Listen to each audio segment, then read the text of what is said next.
Okay, so get this. Netflix is rebooting the entire Narnia franchise, and they've got Greta Gerwig. Yeah, that Greta Gerwig directing. So naturally, we all thought, okay, here comes a brand new The Lion, the Witch, and the Wardrobe, right? But nope. They're doing something way, way more interesting. They're going back, all the way back. Before the Pevensey kids, before the wardrobe itself, to the literal creation of Narnia. And how do we know this? Well, the confirmation came from the most unexpected place. Check this out.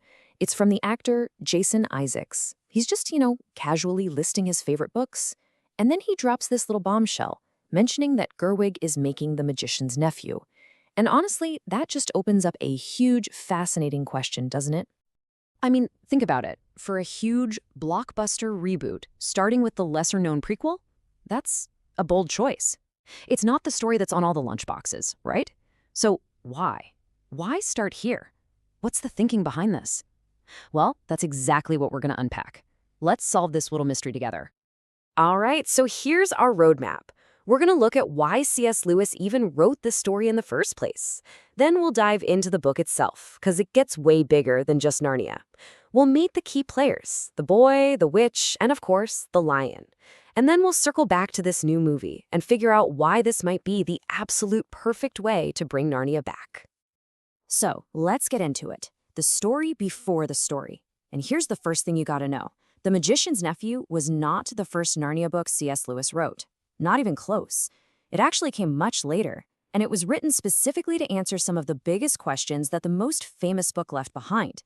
And it all apparently started with a single, kind of hilarious question about a lamppost. Yeah, a lamppost.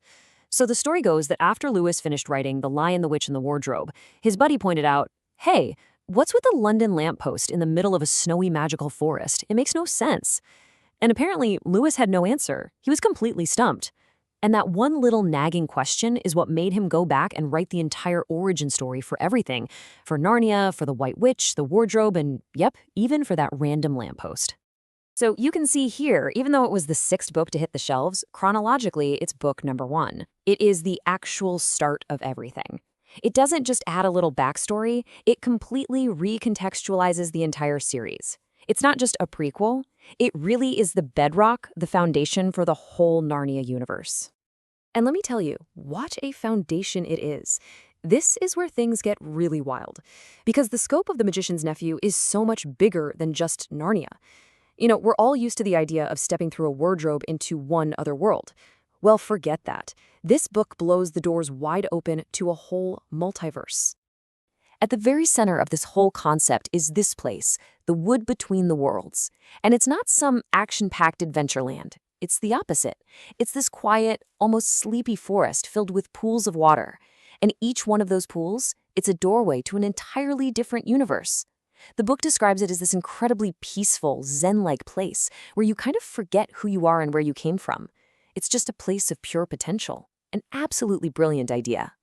But, of course, our heroes don't just hang out there. And the very first world they jump into, the world of Charn, could not be more different. It's the complete opposite of that peaceful forest. We're talking a dead, ruined city, under a giant, dying red sun. Total silence, total despair. And right there, that's the whole ballgame. You have this incredible contrast between the wood, a place of life and potential, and Charn, a place of death and decay. That tension is what drives the entire story. And right in the middle of all that ruin, our main character, a young boy named Diggory, finds this poem carved in stone. It reads, "Make your choice, adventurous stranger. Strike the bell and bide the danger. Or wonder till it drives you mad. What would have followed if you had?" I mean, come on, it's pure temptation. His friend Polly is screaming, "Don't do it," but he can't help himself. He rings the bell. And with that single, simple choice, he awakens the villain of the story and unleashes an ancient, world-destroying evil. And that single act really brings the three main players onto the stage. You've got the boy, the witch he just woke up, and the lion. Each of them represents something huge, a fundamental force. You've got human choice, you've got pure destruction, and you've got pure creation. So if we break it down, it's pretty clear. On one side, you have Queen Jadis. Her motivation is just power, pure and simple. And her magic is terrifyingly destructive. She knows something called the deplorable word, which is basically a magic spell that killed every single living thing on her own planet, just so she could win a war. It's insane. Then, on the complete other end of the spectrum, you have Aslan. His magic is a song that literally sings entire worlds into existence. And stuck right in the middle, you've got Diggory. He doesn't have magic words or creative songs. His power is just making a choice. And that's really what the whole book is about, Diggory's journey. Look at this arc. First, he makes a huge mistake. He unleashes evil just because he's curious. But then, importantly, he owns it. He confesses to Aslan that he's the one who brought this darkness into the brand new world of Narnia. And then comes the ultimate test.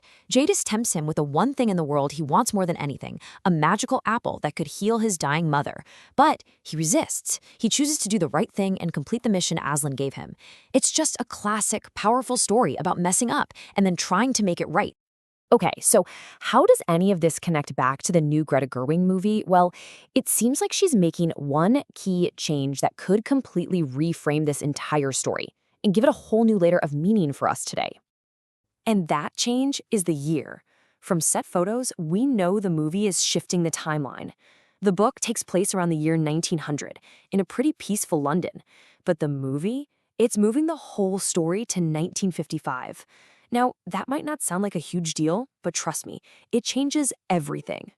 Think about what 1955 means. The world is just climbing out of the rubble of World War II. So a story about creation suddenly becomes a story about rebirth after unimaginable destruction. And Jadis's deplorable word, that single magic word that can wipe out a whole world, in the age of the atom bomb, that hits completely different, doesn't it? It becomes this chilling allegory for nuclear annihilation. Suddenly, all the choices have this heavy Cold War weight to them. The temptation to use immense power to supposedly prevent devastation, well, that's not just a fantasy moral dilemma anymore, is it? It's a real-world political nightmare. So, what's the big takeaway here? Well, it means that this book, which might have seemed like a strange or even an obscure choice to start a franchise with, might actually be the most powerful, most relevant Narnia story for a modern audience. Because when you strip it all down, The Magician's Nephew isn't really just about how Narnia was made. It's about how evil enters a world. The story's big idea is that evil isn't some invading force that kicks down the door. It's something that gets invited in, usually through one small, curious, or selfish choice. But, and this is the important part, it also says that good, creation, healing, that's a choice too. And that idea, that powerful, simple idea, that's timeless. It's as true today as it ever was.